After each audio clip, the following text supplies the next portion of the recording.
عمران خان صاحب کی ساری نظریں سپریم کورٹ پر ہیں کہ وہاں سے کوئی وہ ایک اچھا فیصلہ اپنے لیے چاہتے ہیں، لیکن نیب کی نظریں جو ہیں وہ عمران خان صاحب پر ہیں۔ آج زمان پارک ایک نیب کی ٹیم پہنچی اور انہوں نے ان کو وارنٹس دیے، بشریٰ بی بی کو اور عمران خان صاحب کو 9 مارچ کو طلب کر لیا گیا ہے جناب راولپنڈی نیب کی طرف سے، اور اس کے ساتھ ساتھ آج 6 حلقوں میں جہاں جہاں سے عمران خان صاحب منتخب ہوئے تھے ایم این اے پچھلے ضمنی الیکشنز میں، وہ سارے ڈی نوٹیفائی ہو گئے۔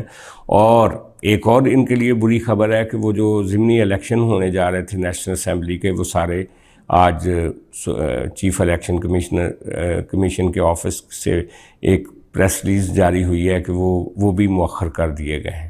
یہ ساری بری خبریں ہیں عمران خان صاحب کے لیے۔ اور ایک دوسرا کرائسس یہ ہے کہ انہوں نے جو گرفتاریاں دینے کے لیے اور جیل برو تحریک کے لیے ایک کیمپین شروع کی تھی، اس کے غبارے سے ہوا نکل گئی ہے۔ آج ہم نے دیکھا کہ لاہور کے ایپیسوڈ کے بعد پشاور میں لوگوں نے آئے اور واپس چلے گئے، اور گرفتاریاں کسی نے گرفتاری نہیں دی۔ کوئی کہنے لگا میں بیمار ہوں، کسی نے کہا جیل کا دروازہ نہیں کھلا۔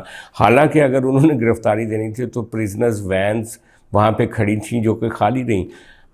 اور مزے کی بات یہ ہے کہ جو محمود خان ہیں ایکس سی ایم کے پی کے، ان کے گھر کے باہر پولیس گئی اور انہوں نے اعلان کیا اسپیکر میں کہ آئیں جناب اپنی گرفتاری دیں، لیکن وہ بھی گھر سے باہر نہیں آئے۔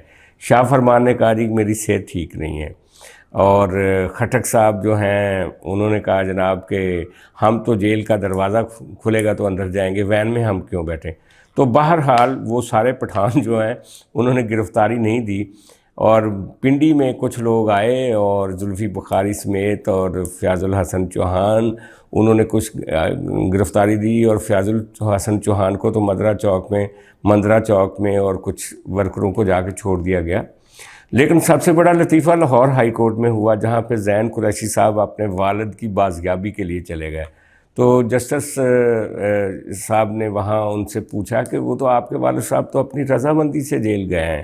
تو انہوں نے کہا نہیں جی وہ تو گئے تھے علامتی طور پہ، اور وہ تو چاہتے تھے کہ وہ شام کو واپس گھر آ جائیں گے۔ تو انہوں نے کہا یہ کیسا جیل ہے؟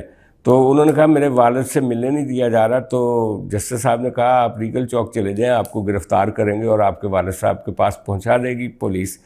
تو بہرحال یہ تو حال ہے ان لوگوں کا۔ اور دوسری طرف آپ دیکھیں کہ اسد عمر صاحب، ان کی وائف جو ہے وہ پہنچ گئیں 1 دن کے بعد ان کی ضمانت کی درخواست لے کر۔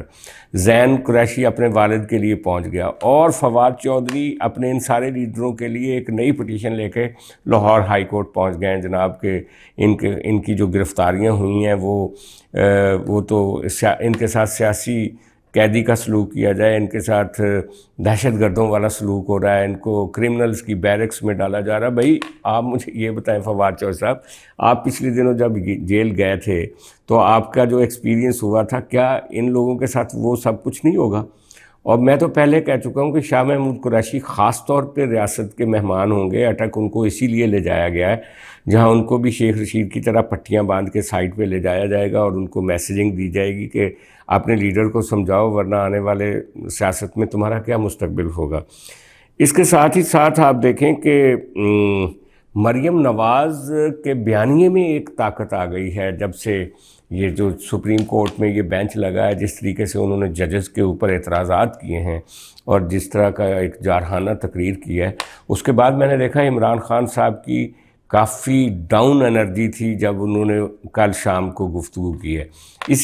اسی طرح آج فواد چودھری بڑا ایک ڈیفینسو پہ چلے گئے تھے مریم نواز کو کرٹیسائز کرتے ہوئے۔ تو مریم نواز اگر اسی طرح لگی رہی اور اسی طرح دوسری ایکشنز بھی ہوتے رہے تو پی ٹی آئی کے لیے پی ٹی آئی کی جو ایک اگریسو کیمپین ہے، کوئی بعید نہیں ہے کہ وہ اسی طرح ڈیفینسو پہ چلے جائیں گے۔ اور دوسری بات یہ ہے کہ ابھی تو عمران خان کے خلاف کچھ مقدمات شروع ہوئے ہی نہیں ہیں۔ ابھی تو وہ جو کے الیکٹرک کے جو مالک تھے نقوی صاحب، ان کا کیس ہے ان کے اوپر۔ ابھی تو یہ جو لاہور میں راوی کا ایک بہت بڑا پروجیکٹ تھا ہاؤسنگ کا، اور ایک کمرشل پروجیکٹ تھا، اس کے اوپر بہت سارے سوالات ہیں۔ چودھری پرویز الہی اتنا پیسہ اکٹھا کر کے ان کا بیٹا مونس الہی باہر لے گیا ہے، ان پہ کافی مقدمات ہیں۔ تو بیسیکلی یہ جو وقت ہے پی ٹی آئی کا وہ پے کرنے کا ہے۔ اگر پی ٹی آئی یہ سمجھتی ہے کہ کسی طرح وہ دوبارہ اقتدار میں آ جائے گی تو جو پاور سینٹرز ہیں پاکستان میں وہاں سے ان کے لیے کوئی اچھی خبر نہیں ہے، ورنہ نہ نیب پہنچتی ان کے گھر، نہ شاہ محمود قریشی کو اٹیک لے جایا جاتا، نہ اسد عمر کو ڈی جی خان لے جایا جاتا۔ تو یہ وہ آثار ہیں جس میں پی ٹی آئی اپنا مستقبل دیکھ سکتی ہے، اور پی ٹی آئی کو چاہیے کہ ایک صحت مند سیاست کی طرف آ جائے۔ ملک معاشی طور پہ سیکیورٹی کے اعتبار سے اور انٹرنل جو ایک پولیٹیکل پولرائزیشن ہے ملک میں، اس کے اعتبار سے شدید خطرات کی زد میں ہے۔ یہ کسی بھی، ہم پہلے بھی کہہ چکے ہیں، مہم جوئی کا اور کسی بھی اس ایڈونچر پولیٹکس کا ٹائم نہیں ہے، وہ ٹائم نہیں ہے۔ آپ آج کوئی بھی گورنمنٹ میں آتا ہے اس کو وہی دقت پیش آئے گی جو شہباز شریف کو ہے، وہی دقت پیش آئے گی جو کل عمران خان کو تھی، جس کی وجہ سے انہوں نے آئی ایم ایف کے ساتھ معاہدے کیے ہیں۔ تو ملک کو ایک بہتر، ایک سیف پیسج کی طرف لے جانے کے لیے اور اچھے مستقبل کی طرف لے جانے کے لیے ساری سیاسی جماعتوں کو مل کے کام کرنا ہوگا۔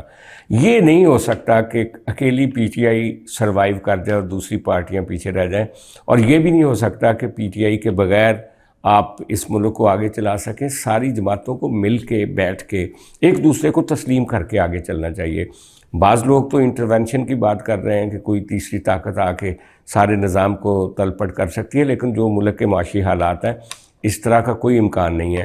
اب سیاستدانوں کے پاس ٹائم ہے کہ وہ اپنا ایک درمیانی راستہ بنائیں سب ایک دوسرے کے لیے، اور عدالتوں کا بھی کام ہے کہ وہ پولرائزیشن کو زیادہ نہ بڑھائیں۔